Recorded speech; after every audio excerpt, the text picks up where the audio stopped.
Bonjour à tous et bienvenue sur ma chaîne YouTube Objectif Bonheur. Aujourd'hui, je vous retrouve pour partager avec vous cette astuce pour baisser votre budget courses à la semaine.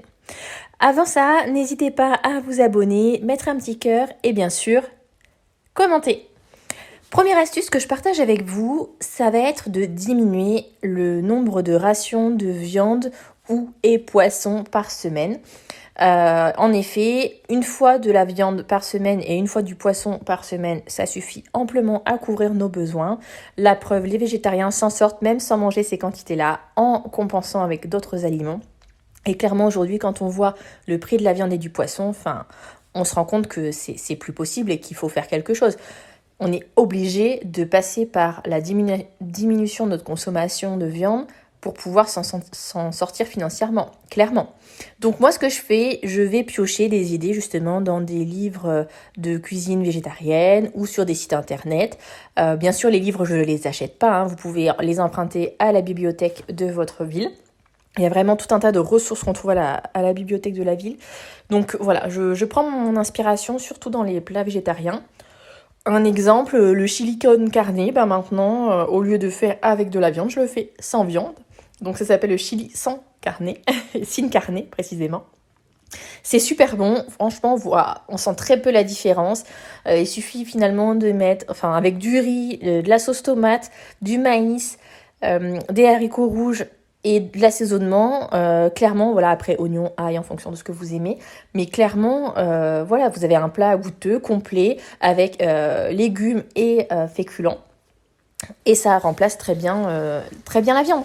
Donc voilà, ça c'est une de mes astuces et clairement, c'est ce qui m'aide à ne pas dépasser mon budget course et même à le réduire. Ensuite, ce que je fais aussi, c'est que je vais acheter en grande quantité. Par exemple, c'est souvent plus intéressant d'acheter les pommes de terre par 5 kg ou 10 kg plutôt que par 1 kg. Pareil pour les carottes, les courgettes, etc. Et en fait, ce que je vais faire, et ça va avec l'astuce suivante, c'est d'acheter le moins d'ingrédients possible afin d'optimiser mes achats. Donc, par exemple, je reprends l'exemple de, carottes et pommes de terre.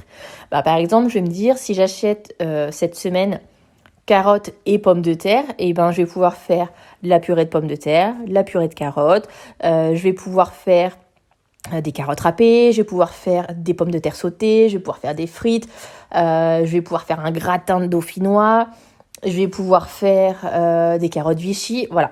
En gros, ce sera la semaine de la patate et de la carotte en folie. Et la semaine d'après, je changerai de légumes qui seront revenus souvent cette semaine. Donc, le but, c'est de ne pas faire toutes les semaines la même chose. Mais par contre, ça m'aura fait économiser énormément d'argent parce que je vais optimiser un maximum les ingrédients que je vais avoir achetés en grande quantité. Et aussi, ça va avec la prochaine astuce, ça va être de faire ses menus à l'avance. Clairement, c'est un incontournable. Vous ne pouvez pas faire vos courses et vouloir faire des économies sans faire vos menus. C'est impossible. Clairement, ça permet d'optimiser, ça permet de savoir ce qu'on achète et d'éviter les dépenses inutiles, de finir vraiment les fonds de placard. Et donc ça aussi, ça fait partie des astuces. Vraiment, attendez la dernière minute pour aller faire vos courses. Par exemple, si vous avez l'habitude de faire vos courses une fois par semaine, essayez de résister 1 à 2 journées de plus, résister, en tout cas tenir 1 à 2 journées de plus avec ce que vous avez dans vos placards. Si vous faites ça fois le nombre de semaines qu'il y a dans l'année, clairement vous allez économiser X semaines de courses par an et c'est pas négligeable. Par exemple, si vous faites 100 € de courses par semaine, imaginez, vous allez peut-être pouvoir économiser 4 à 5 semaines de courses par an. C'est énorme. Ça veut dire 500 € d'économiser par semaine. Donc voilà, clairement, c'est attendre le plus tard possible pour dépenser votre argent et du coup optimiser, finir les placards. Être inventif aussi, ça fait travailler la créativité. Mais clairement, moins souvent on passe à la caisse et mieux c'est, surtout en ce moment. Moi aussi, ce que j'ai l'habitude de pratiquer, ça va être un plat unique. Alors déjà, les entrées, ça fait très longtemps que j'en fais plus, mais je sais qu'il y en a qui le font encore. Clairement, un plat avec un dessert, ça suffit largement. Mais je vais même plus loin que ça, c'est que souvent, le plat que je vais faire le soir, il va servir au lendemain midi. Surtout qu'avec mon conjoint, on fait des gamelles. Et pour le petit qui va chez la nounou, on fait aussi également des gamelles. Donc après, l'objectif, ça va être, par exemple, de toujours avoir légumes et féculents dans mon repas. Comme ça, je sais que c'est équilibré et pour le soir et pour le lendemain midi. Et même, je peux, par exemple, le soir, mettre un peu plus de légumes que de féculents, et pour le lendemain midi, un petit peu plus de féculents que de légumes. Voilà, j'adapte vraiment, mais par contre, un plat va me faire un midi et un soir. Comme ça, là aussi, je fais en grosse quantité, ça évite le gaspillage. Ça réduit aussi la charge mentale, faut dire ce qui est. Et au final, notre famille vit très bien comme ça. Oui, je sais, il y en a, ils n'aiment pas manger les restes, il y en a, ils n'aiment pas manger 2 fois de suite le même repas. C'est pour ça que aussi je fais soir et midi, comme ça on a l'impression que sur la journée on n'a pas mangé la même chose.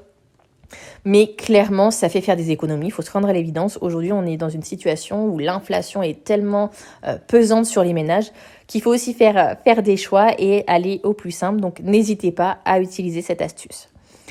Et puis la dernière astuce que je vais partager avec vous, ça va être de réduire les quantités. On sait très bien que ce soit en France ou dans le monde, on a tendance à trop manger, il y a de plus en plus d'obésité. Alors ça va passer par des astuces toutes simples. Déjà, ça va être éviter de surservir, ça va être de manger dans des assiettes à dessert plutôt que des grandes assiettes. Et en fait, finalement, rien que ça va vous faire économiser. C'est ce qui va vous permettre de faire avec une même quantité, peut-être 2 repas au lieu d'un.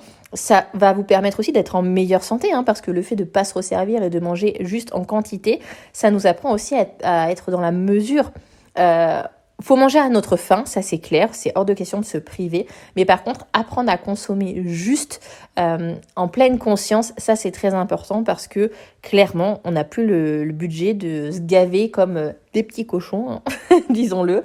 Non, ou comme des oies, ou comme ce que vous voulez. Non, là vraiment, il faut être sur une consommation raisonnée. Et en fait, votre estomac, au bout d'un moment, finalement, il finit par s'habituer. Encore une fois, il est hors de question de se priver, mais c'est vraiment manger de manière raisonnable pour pouvoir respecter son budget. Voilà pour les 7 astuces que je voulais partager avec vous. Si vous avez d'autres astuces à partager, n'hésitez pas à le faire en commentaire.